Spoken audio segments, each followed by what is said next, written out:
আমাদের কাছে যে পরিমাণ জ্বালানি এখানে আসে এটা কিন্তু একদম আমরা প্রকাশ্যে বলে দেওয়া হচ্ছে যে আজকে এত তারিখে এই পরিমাণ জ্বালানি এখানে আসছে। আসার পরে আমাদের এখানে দেখেন যে আমাদের বিভিন্ন সাংবাদিক ভাইয়েরা আছেন, বিভিন্ন স্কুলের শিক্ষার্থীরা শিক্ষক যারা আছেন তারা আছেন, ব্যাংকের কর্মকর্তা আছেন, কর্মচারী আছেন, বিভিন্ন দপ্তরে কর্মরত কর্মকর্তা কর্মচারী আছেন। তারা কিন্তু সকাল থেকে লাইনে দাঁড়িয়ে তেল সংগ্রহ করতে পারছে না। এই কারণে আমরা তাদেরকে আলাদা একটা টাইম দিয়েছি বিকেল 5টায়। এবং এতটুকু যদি সহায়তা আমাদের যে পরিমাণ আমরা পাচ্ছি সেটা আমরা সবাই মিলে নেবো, এটাই তো বিষয়।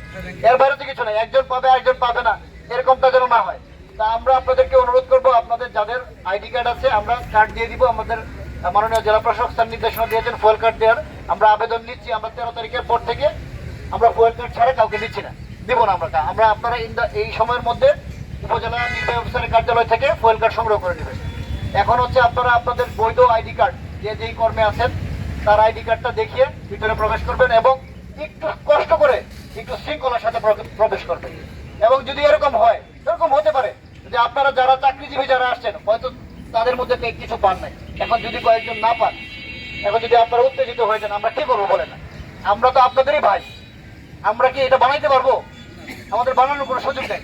তো আপনারা শৃঙ্খলার সাথে আসবেন এবং সবাই মিলে আমরা এই সংকটটা সৃষ্টি হয়েছে সেটা আমরা মোকাবেলা করলেন। আর আপনারা যদি প্যানিক বাইং যেটা আছে যারা আছে তার মানে আপনি তো 3 দিন 4 দিন পর পর তো আসছে, পেট্রোলও আসতেছে, অক্টেনও আসতেছে।